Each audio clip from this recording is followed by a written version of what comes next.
പരിസ്ഥിതി ദിനത്തോടനുബന്ധിച്ച് കർഷക സംഘം മലപ്പട്ടം വില്ലേജ് കമ്മിറ്റിയുടെ നേതൃത്വത്തിൽ മലപ്പട്ടം കൃഷിഭവൻ പരിസരത്ത് ഫലവൃക്ഷത്തൈ നടൽ പരിപാടി സംഘടിപ്പിച്ചു.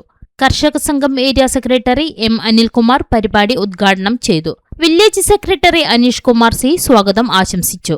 Village president K V Sudhakaran അധ്യക്ഷത വഹിച്ചു.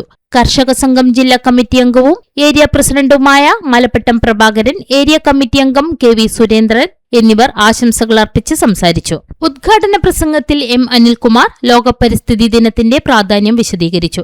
പരിസ്ഥിതി സംരക്ഷണം ഓരോ പൗരന്റെയും ഉത്തരവാദിത്തമാണെന്നും കാലാവസ്ഥാ വ്യതിയാനം, വനനശീകരണം, ജലസ്രോതസ്സുകളുടെ ക്ഷയം തുടങ്ങിയ വെല്ലുവിളികളെ അതിജീവിക്കാൻ വൃക്ഷവൽക്കരണം ശക്തിപ്പെടുത്തേണ്ടത് അനിവാര്യമാണെന്നും അദ്ദേഹം പറഞ്ഞു. ഫലവൃക്ഷങ്ങൾ പരിസ്ഥിതി സംരക്ഷണത്തിനൊപ്പം ഭക്ഷ്യസുരക്ഷയ്ക്കും ജൈവ വൈവിധ്യ സംരക്ഷണത്തിനും സഹായകരമാണെന്നും അദ്ദേഹം ചൂണ്ടിക്കാട്ടി. ഒരു തൈ നട്ടുപിടിപ്പിക്കുന്നത് ഭാവി തലമുറയ്ക്കുള്ള വിലപ്പെട്ട സമ്പത്ത് സൃഷ്ടിക്കുന്നതിന് തുല്യമാണെന്നും നട്ടുപിടിപ്പിക്കുന്ന തൈകൾ സംരക്ഷിച്ച് വളർത്തേണ്ടത് എല്ലാവരുടെയും കടമയാണെന്നും അദ്ദേഹം കൂട്ടിച്ചേർത്തു. തുടർന്ന് ഫലവൃക്ഷത്തൈകൾ നട്ടുപിടിപ്പിച്ചു. കർഷക സംഘം പ്രവർത്തകരും കർഷകരും നാട്ടുകാരും പങ്കെടുത്ത പരിപാടി ശ്രദ്ധേയമായ ജനപങ്കാളിത്തത്തോടെയാണ് നടന്നത്. മനുഷ്യൻ്റേത് മാത്രമാണ് ഭൂമി എന്നുള്ള അഹങ്കാരത്തിൽ നിന്നാണ് യഥാർത്ഥത്തിൽ പരിസ്ഥിതി നാശത്തിൻ്റെ കഥ ഉത്ഭവിക്കുന്നത്. പരിസ്ഥിതിയെ അതിൻ്റെ എല്ലാ സഹജമായ വാസനയോടുകൂടി വളർന്നാൽ മനുഷ്യനും പുരോഗതി ഉണ്ടാവില്ല.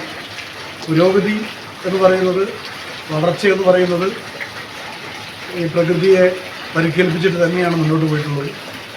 എങ്കിലും മനുഷ്യനോടൊപ്പം തന്നെ മറ്റ് ജീവജാലങ്ങളും നമ്മുടെ മണ്ണിൽ അനിവാര്യമാണ്. അങ്ങനെ ഉണ്ടെങ്കിൽ മാത്രമേ ആ പാരസ്പര്യത്തിൽ നിന്ന് മാത്രമേ പ്രകൃതി നിലനിൽക്കാൻ സാധിക്കൂ, പ്രകൃതിക്ക് നിലനിൽക്കാൻ കഴിയൂ.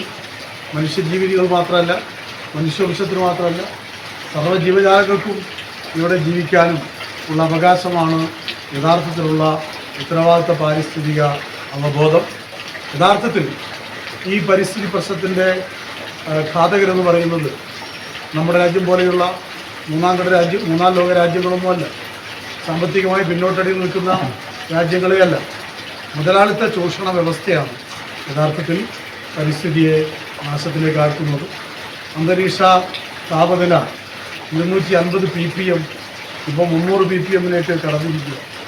450 ppm വളർന്നു പോയാൽ നമ്മുടെ അന്തരീക്ഷത്തിൻ്റെ ചൂട് 2.5 ഡിഗ്രി സെൽഷ്യസായിട്ട് മാറും. അങ്ങനെ വന്നാൽ നമ്മുടെ ഭൂമി ഒരു ചുട്ടുതിളക്കുന്ന തീഗോളമായിട്ട് മാറും. ജലാശയങ്ങൾ പറ്റുമെന്ന് മാത്രമല്ല, മഞ്ഞുമലകൾ ഉരുകി അതിൻ്റെ ആർട്ടിക് പ്രദേശം ഉൾപ്പെടെയുള്ള പ്രദേശങ്ങൾക്കകത്ത് ഉരുകാൻ തുടങ്ങിയാൽ, ഉഷ്ണത്തിൽ ഉരുകാൻ തുടങ്ങിയാൽ വലിയ പ്രളയങ്ങളുണ്ടാകും. അപ്പോൾ ആഗോള താപനം ഉണ്ടാക്കുന്ന ആദ്യത്തെ വിപത്ത് എന്ന് പറയുന്നത് വലിയ പ്രളയമാണ്.